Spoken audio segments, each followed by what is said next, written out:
Je suis heureux d'être ici avec vous aujourd'hui. Pour moi, c'est un anniversaire très important parce que c'est il y a 40 ans exactement, en 1973, que l'hôpital Royal Victoria a commencé la planification pour le service de soins palliatifs chez nous.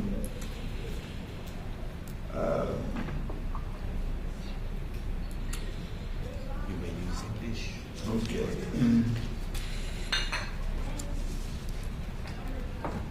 Patrick m'a invité à faire quelques brefs commentaires sur l'euthanasie pour éviter votre souffrance. Je vais parler en anglais.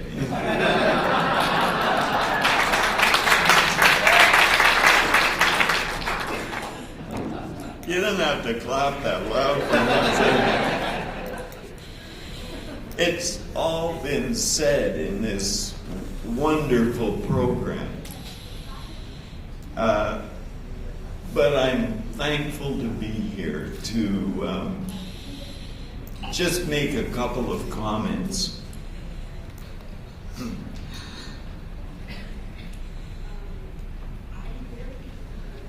The current debate and discussion, I think, is misunderstood often by the general public, who too often think that this is a discussion about the right to refuse treatment.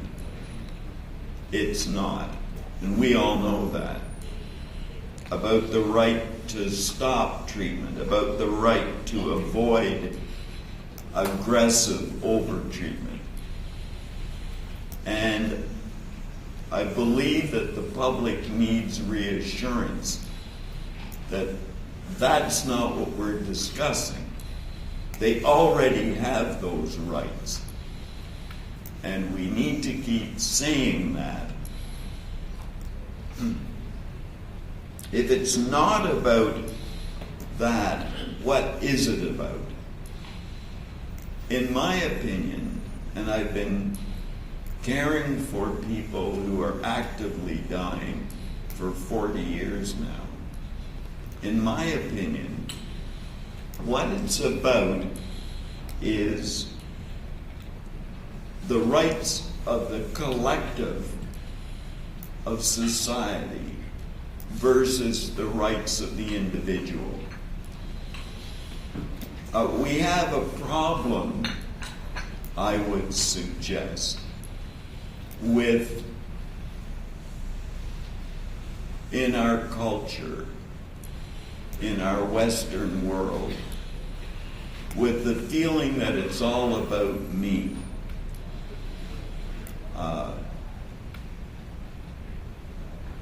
That it's, as Sue Rodriguez almost had put through 20 years ago, it's about me. And because Sue Rodriguez thought that our country was about her and our legal system, we almost had a change in law.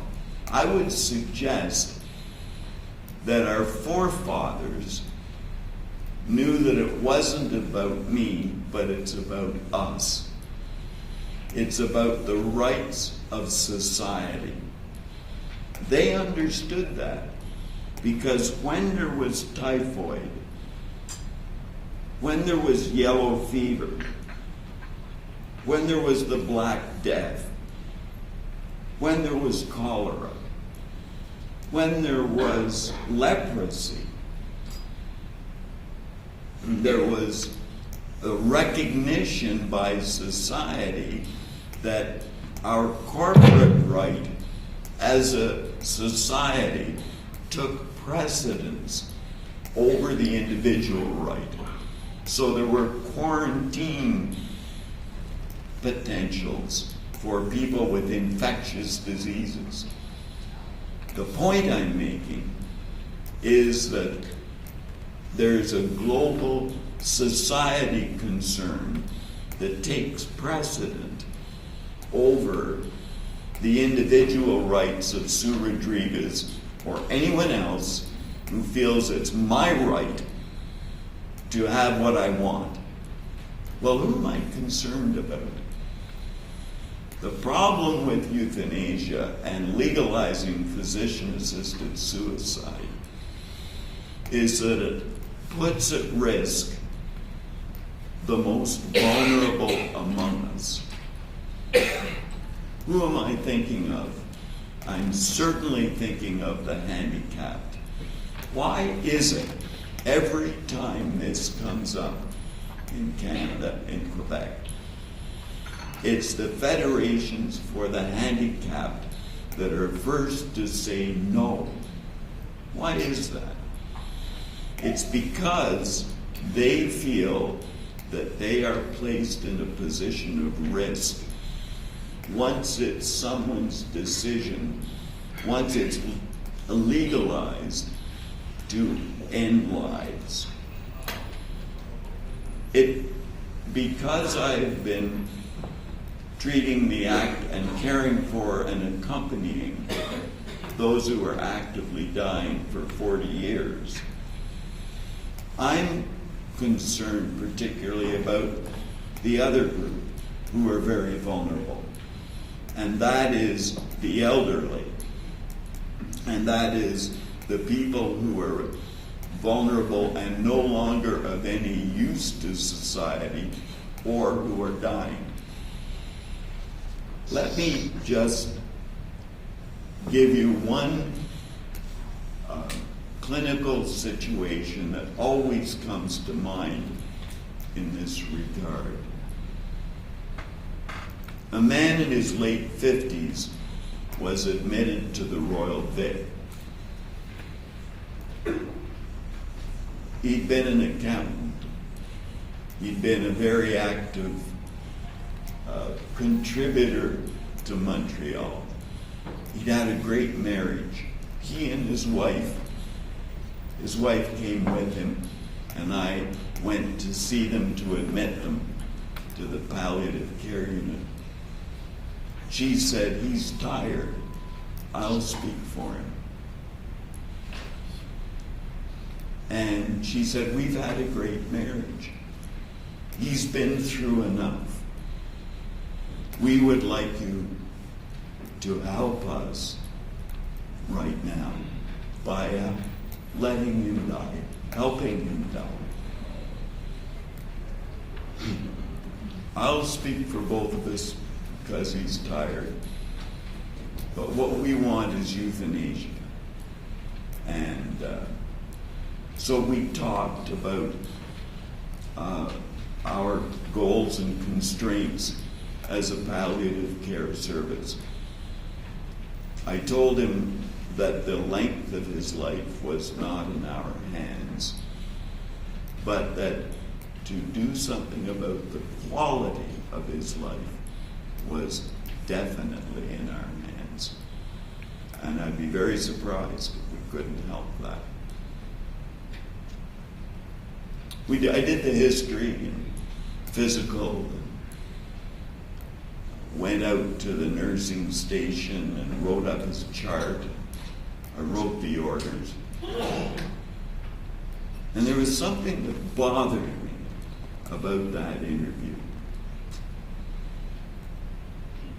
About an hour later, I went back in the room, and his wife had gone home. They had 2 adult sons who, in the time he was on the ward, they lived in Montreal, both of them, as I recall, but they weren't in to see him while he was there.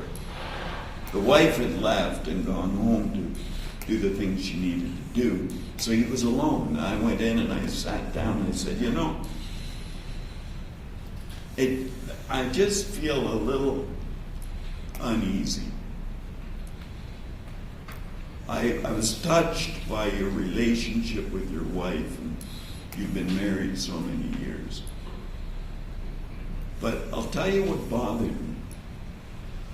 You've been a contributor to Quebec society for almost 60 years. You brought up 2 sons who are successful in business. You've been a contributor to your wife, your family, your community. And as I listen to you, when she says that it's a time when you want to die, there's a disconnect for me. What I hear is that you're a person who has cared for others and for your community your whole life.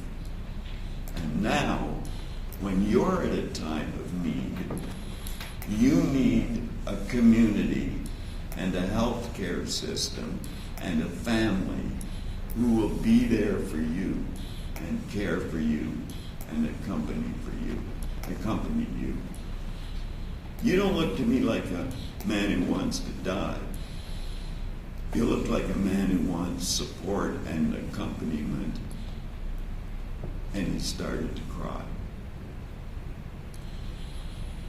And he nodded his head and he said, I don't want to be a burden. But yeah, if I could live and not be a burden. And we talked about that. And he went on to have a quality time. But I thought of the situation he was in, where the direct message from his loving wife was that he was a burden. And I thought, boy, do we have a responsibility as a healthcare system to get our act together, to care for people at the end of life. That's our responsibility. And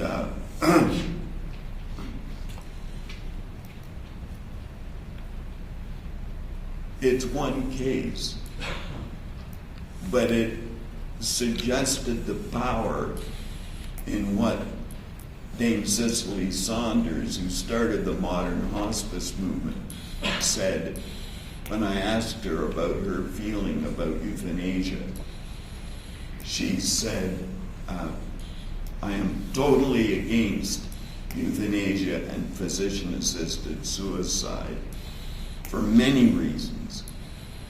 But the most potent is because of the way it places at risk the most vulnerable. And as I heard him say, I really don't want to be a burden, I saw someone who was among the most vulnerable.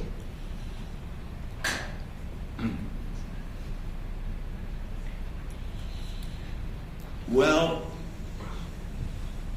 what about, am I suggesting that palliative care cures everything, makes everything all better? Do we all walk off into the sunset? I'm not at all saying that. So what about when palliative care fails to control suffering? What are you going to do then? Well, as has been discussed this morning, there are times, I would have to say, in our experience, very infrequent times, if there is a skilled, experienced palliative care team there, very infrequent, But we can't make it all better. There's some kinds of physical problems that we can't make better or tolerable or compatible with quality. There are a few, but it's rare. But there are certainly times when we can't make the existential anguish go away. What do you do then, Doc? Well, then you find out what the nature of the suffering is. You find out who that person is, who the loved ones are, what are the healing connections that can make a difference for that person. And over time, explore with them where the quality is hidden and what can bring it out. I always think of Viktor Frankl, who wrote the psychiatrist, who wrote Man's Search for Meaning, who was interned in Auschwitz in the Second World War. And he told me that he wrote Man's Search for Meaning in 8 days after getting out of Auschwitz. And if you haven't read it recently, I recommend rereading it, because in there he says the last of human freedoms, when all other freedoms have been taken away, is our ability to choose our response in a given set of circumstances, to choose our own way. Well, that kind of strikes home to me, because I think, if I think I've got it rough, by God, I'm not as in as tough a school as Viktor Frankl was at Auschwitz when he wrote those words. So there is potential there for all of us. It's our task and to find the healing connections that help us. Yeah, great. Well, but what about the times when palliative care can't help, Doc? Well, I'll tell you one last case. He was referred from the neuro to us. He had a brain tumor. He had an expressive aphasia and he could no longer speak. He was hemiparetic. He couldn't move his right side. The brain tumor had grown, and as I say, he was no longer able to express himself. We changed some doses, actually, of his steroids and gave him some mega doses, and to my interest, he became able to speak again. And he hadn't been able to speak for some time. And we got talking. He was a really disabled man, but now able to speak to his loved ones for the first time in weeks and weeks. And he said, I can't tell you what hell each moment is. And now I'm able to talk. I can tell you. And I smiled. And I said, you know what your problem is? You picked the wrong symptom. By this time, we were friends. I mean, it sounds a crazy thing to have said to him. And I said, because my friend, if you'd had a very uncommon kind of neuropathic pain, we'd have no hesitation at all at saying, well, geez, I can understand. Would it be more comfortable for you if you were to be asleep? But you see, you don't have neuropathic pain. You have anguish and the difficulty. First of all, tell me about it. He told me about his anguish. And then I said, would it be better for you if you were to be asleep and not have to go through that hell each second? And he said that would be more humane.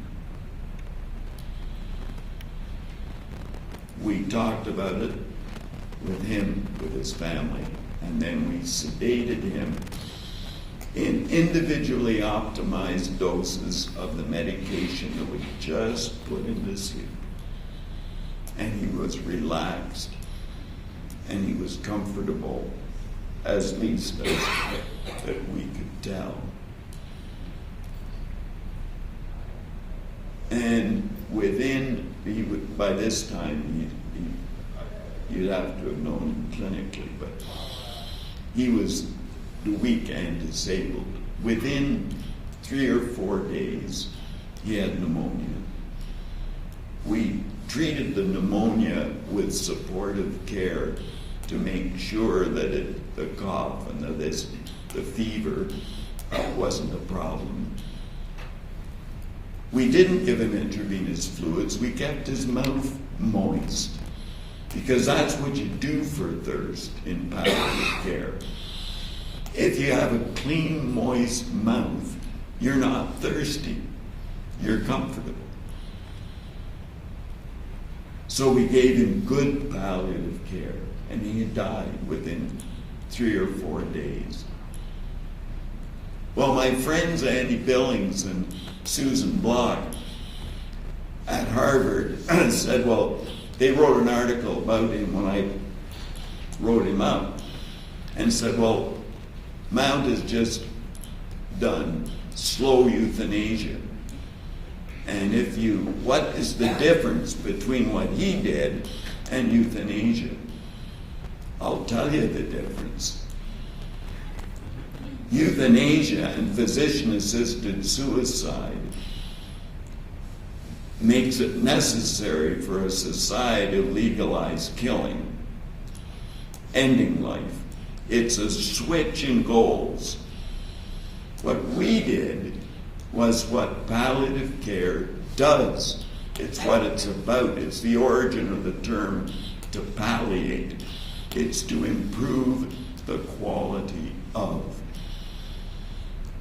And it was the same for him as it was for any of our other patients. We didn't have to have legislation. It was just good palliative care. What I find discouraging is that the article we published in the Journal of Palliative Care, entitled "When Palliative Care Fails to Control Suffering," was in 1994. Now there's a problem because it's now 20 years later. And my question to us as a society is, why don't we in Quebec have palliative care more universally available than we do? That's the question we should be.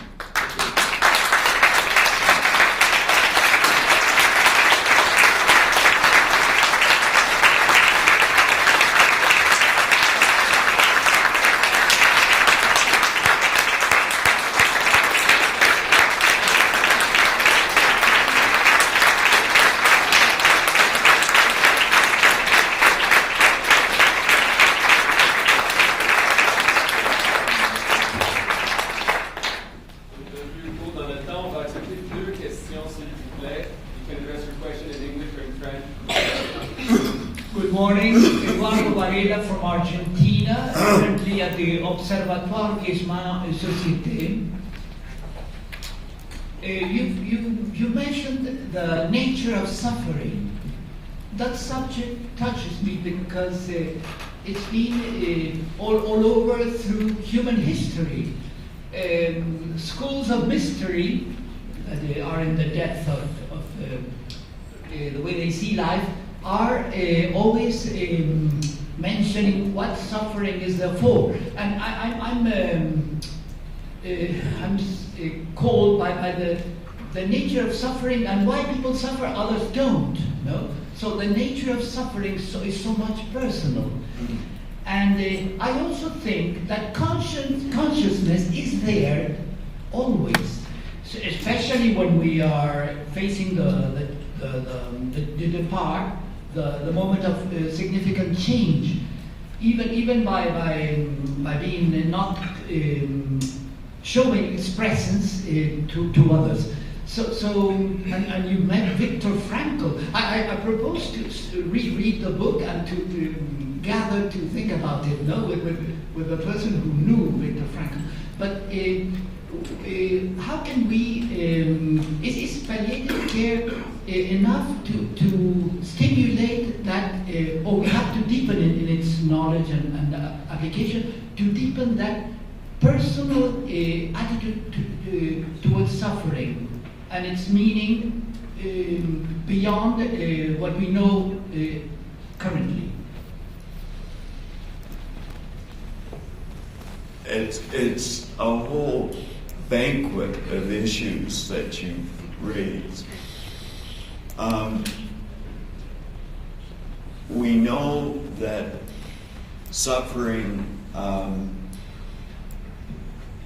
may have its origins in any domain of personhood, and that our awareness of suffering depends on body, mind, and spirit, or physical, psychological, social, existential, spiritual.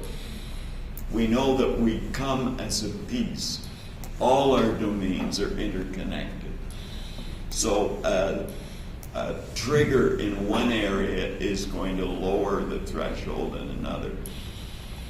And the neuropathic pain with nociceptive stimuli that are a worry, even that, where there's a profound neurophysiologic cause, can be decreased perceptibly when the person finds a connection in a sense of accompaniment.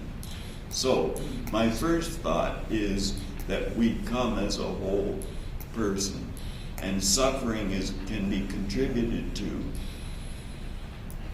and worked away at in terms of treating in any domain of our personhood. In man's search for meaning, there's an important moment when Frankl is out under the guard of the Gestapo guards that were taking the work group out with their shovels. And it's just pre-dawn morning and it's freezing cold. And Frankl thought of his wife. And as he was being pushed along up this frozen path, he had a vision. I don't mean a mystical vision, although that's what it was, I suppose. But he had a sense of presence, of connectedness to his wife. We now know, Frankl later learned, that at that point she was already dead. But he said he realized that it didn't matter to him whether she was alive or dead. It was the quality of the connection that eased his suffering. And it was at that moment, he said, that he realized that ultimate happiness comes from, he called it love. But what Gregory Verschoen at Harvard would call it is attachment. Gregory would also call it love. My point is that in the most remarkably catastrophic circumstances, we can find a potential for connectedness and to ease suffering. So I would say suffering can certainly come from any domain, and we are all students in our own mind, in our own lives, and of the nature of suffering. It's a profound issue you raise. Thank you, Dr. Mount. It was very inspiring. I just wanted to give my own personal testimonial short. I'm a young doctor. I have training in emergency medicine. I'm sorry. I'm a little bit nervous. I had a lot of training, in empathy and compassion and how to talk to patients, how to speak to patients, how to understand. And I have to say that I never really did. Not until I had my own personal experience. And it's very hard to understand how difficult it is when your own child is ill and you have to compose yourself as a doctor. You have to keep a game face on at all times, and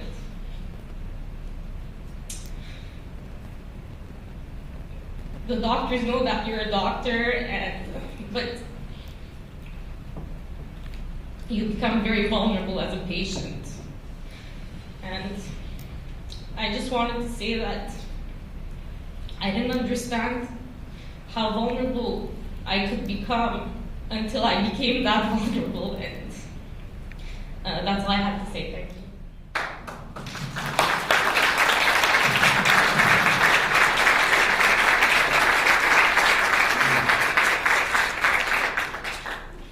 Thank you so much. That was very helpful for all of us, for many of us, I'm sure. The good news is that the other side, our response to vulnerability, the secret is we're all vulnerable, as much as we like to pretend we're not. The good news is that the other side of vulnerability, from the pain and the darkness, is the potential that it gives us to open. The response automatically to vulnerability can be to close. But if we can open and if we use it as a catalyst for forming connections, then we may find another way through. All that just sounds like empty philosophy when you're with your child, I know. But I really would like to thank you for sharing that with us.